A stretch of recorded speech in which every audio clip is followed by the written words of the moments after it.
তাত কোনো অসুবিধা নাই। এনেকুৱা নহয় যে মোক আগতে ভূপেন বৰাই খবৰ দিছিলে। ভূপেন বৰাকহে মই কংগ্ৰেছৰ খবৰ দিছিলোঁ।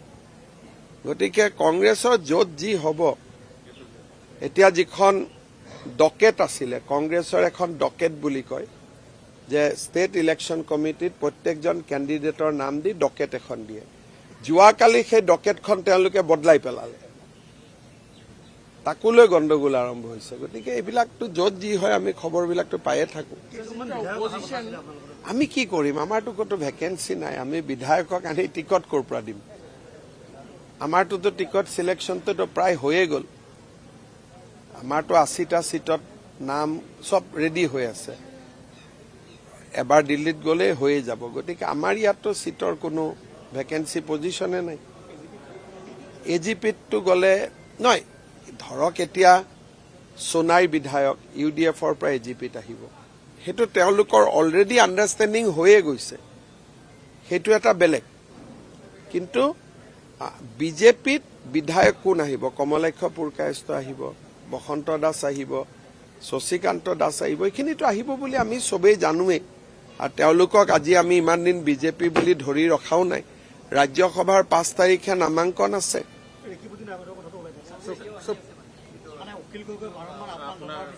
তাত কোনো অসুবিধা নাই। এনেকুৱা নহয় যে মোক আগতে ভূপেন বৰাই খবৰ দিছিলে। ভূপেন বৰাকহে মই কংগ্ৰেছৰ খবৰ দিছিলোঁ। গতিকে কংগ্ৰেছৰ য'ত যি হ'ব, এতিয়া যিখন ডকেট আছিলে, কংগ্ৰেছৰ এখন ডকেট বুলি কয় যে ষ্টেট ইলেকশ্যন কমিটিত প্ৰত্যেকজন কেণ্ডিডেটৰ নাম দি ডকেট এখন দিয়ে। যোৱাকালি সেই ডকেটখন তেওঁলোকে বদলাই পেলালে, তাকো লৈ গণ্ডগোল আৰম্ভ হৈছে। গতিকে এইবিলাকতো য'ত যি হয় আমি খবৰবিলাকতো পায়ে থাকোঁ।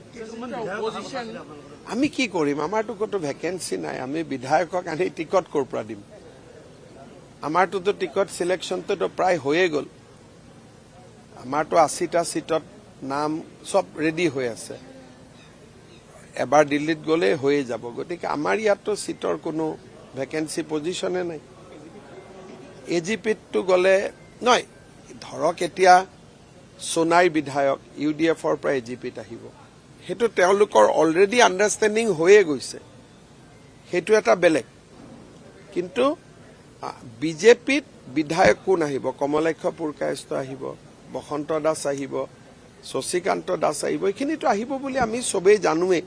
আৰু তেওঁলোকক আজি আমি ইমান দিন BJP বুলি ধৰি ৰখাও নাই। ৰাজ্যসভাৰ 5 তাৰিখে নামাংকন আছে।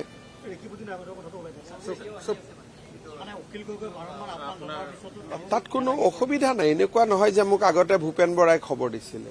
ভূপেন বৰাকহে মই কংগ্ৰেছৰ খবৰ দিছিলোঁ। গতিকে কংগ্ৰেছৰ য'ত যি হ'ব, এতিয়া যিখন ডকেট আছিলে, কংগ্ৰেছৰ এখন ডকেট বুলি কয় যে ষ্টেট ইলেকশ্যন কমিটিত প্ৰত্যেকজন কেণ্ডিডেটৰ নাম দি ডকেট এখন দিয়ে। যোৱাকালি সেই ডকেটখন তেওঁলোকে বদলাই পেলালে, তাকো লৈ গণ্ডগোল আৰম্ভ হৈছে। গতিকে এইবিলাকতো য'ত যি হয় আমি খবৰবিলাকতো পায়ে থাকোঁ।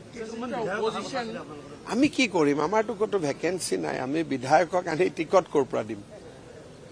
আমাৰটোতো টিকট চিলেকশ্যনটোতো প্ৰায় হৈয়ে গ'ল। আমাৰতো 80টা চিটত নাম চব ৰেডি হৈ আছে। এবাৰ দিল্লীত গ'লে হৈয়ে যাব। গতিকে আমাৰ ইয়াততো চিটৰ কোনো ভেকেঞ্চি পজিশ্যনে নাই।